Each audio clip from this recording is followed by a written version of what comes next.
KJ, what you here to say today, bro? KJ, what it do, KJ?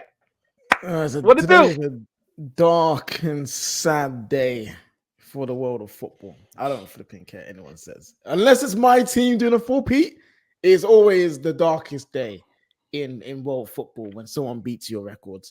It's frustrating. Obviously, the worst ever finish that Man United have ever had in the Premier League history. We don't get any European football unless we win the FA Cup, which is very unlikely. All of that coincides with Man City doing the 4P. So I can't sit here and be happy. I know we won, and I'm happy about that. But it's not a great day. Any Man United fan singing and cheering and thinking like, yeah, this is the greatest thing ever is stupid.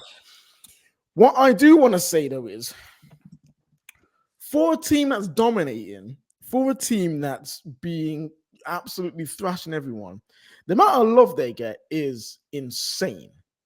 No, absolutely insane. It's ridiculous. I see online Chelsea fans, flipping West Ham, Spurs.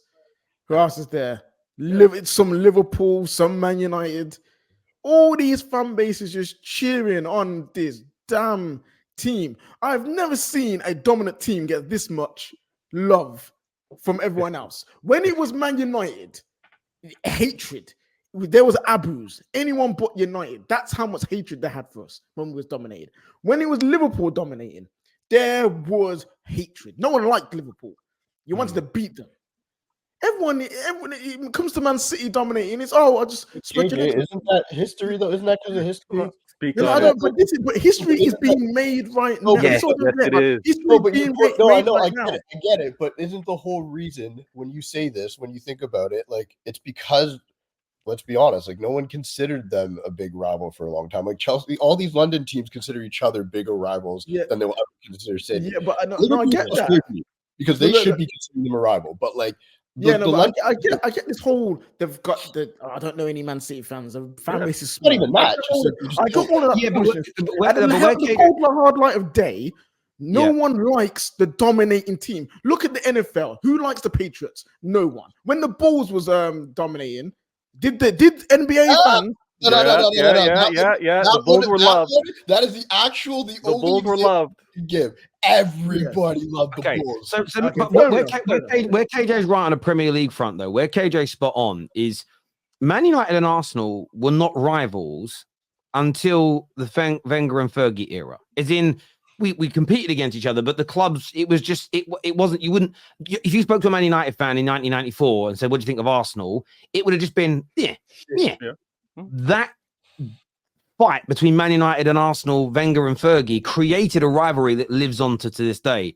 What I find strange is City have gone toe-to-toe with Liverpool in a very similar way, but most Liverpool fans, not Hussam, are happy that City won it today over Arsenal, which for me makes no sense because with Klopp leaving this season, it's just more and more dense in that rivalry. So I do get where, and by the way, just to let everyone know, Man City have now gone past Chelsea in terms of total, with this Premier League win, of total number of trophies won, and they've almost got double the league titles they've got. So Chelsea now dropped from being the fourth most successful to the fifth most successful club in England. So again, Chelsea fans today celebrating that Arsenal didn't win it. And this is what I'm saying. Celebrating your team going backwards in the standings of English clubs. That is why I don't understand. Terrace.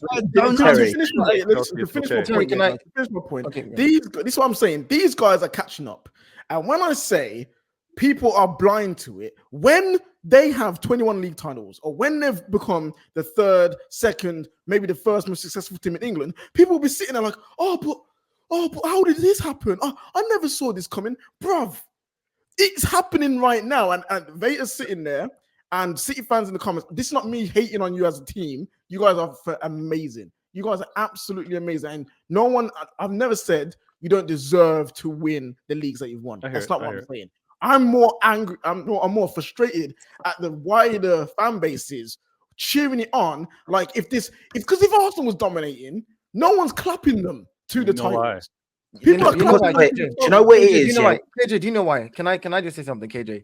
The reason why people will not cheer Manchester United, Arsenal, or any of the other clubs if they were the ones winning is because of the previous history we've had. There's heritage and history with our clubs. City is building their heritage and history right now in real time. And so people are looking at them as, well, yeah, no, they've done it for people. Watch the next generation of kids hate City. Watch the next generation of kids. No, I'm letting you know, like, that's silly. See, that's KJ. Guys, let him finish, please. Let him finish. Once history is built, right? Once you built history around yourself, if for any reason you drop from that history, just like when Man U started dropping, Liverpool dropped, Arsenal dropped, any single time a team that has had a winning spree begins to drop, that's where the hate comes from. Right now, because they're building their own legacy and history in real time. All they've done is in the last 10 years, and they're trying to catch up to other people's records. Of course, you should not be celebrating and saying, "Oh my God, look at them win." For me, that's wild, right? But I'm just saying, I think that's the reason why they're not getting as much hate right now. That's the reason. I can't understand. I think it's because it's been built real time. That's all. What I can't understand is all our rivals, Arsenal, because we're currently the ones that are going up against them, are saying we have an unbearable fan base. Yet they are cheering the creation of an unbearable fan base. It makes zero sense to me because you're cheering. Unbearable fan base, though. No, but they are going to be. But they're going to be. No, we're not. But they will. No, we won't. Not tell me now. Oh, guys, one at a time, please. You cannot say they haven't. Yeah, when you've got City fans that come on and talk like they're God's gift, and if they ever fall off, all we're ever going to hear is we won 4 in a row. We won 4 in a row. And people want to talk about Arsenal, talking about the Invincibles all the time, which we do. Yeah, but you're cheering these guys doing this stuff that your club will never do. Yeah, that might not even happen again. They might even, as Terry said, get a 5p. And you're cheering and applauding this just so Arsenal don't get a league title, so you can banter Arsenal. It don't make sense. No, I listen. I agree with a lot of what's been said in the sense of, because I do believe energy from fans plays a part. Fact. For instance, the energy from Spurs fans on Tuesday night helped Man City. If every corner Spurs got was met with a ferocious roar, that pressure, especially with some of them chances, and so that pressure might start to get to people. But it was almost like a COVID game. And in the COVID season where there was no fans, it was the first time ever, and it hasn't happened again since, there's been more away victories in the Premier League than home victories because there was no intensity from the fans. So when we act like fans don't play a part, we know what we all say online gets into dressing rooms, not directly the football terrace, but opinions and everything else. And I just think that there is a lack of pressure on City because everybody wants everybody else to win. But I also think part of it is we live in an era now where everybody goes for low-hanging fruit when it comes to banter. You can throw 115 at City, but they can kind of come back on anything you say because they're the best team. I went through this as a Man United fan. It didn't matter what the debate was. I'd just say treble, greatness or whatever else. And it would shut people down. Like, oh, you've got that. So I think people don't go in on City. They go for the low-hanging fruit. It's much easier to banter Man United. It's much easier to banter Tottenham. It's much easier this season to laugh at Chelsea. They almost don't want to take on a difficult challenge. Hassan's one of the only people that does it. I'm going to be honest with you. So I think it's a combination. I don't think it's just that, but it's a combination of these things. I want to go to some more.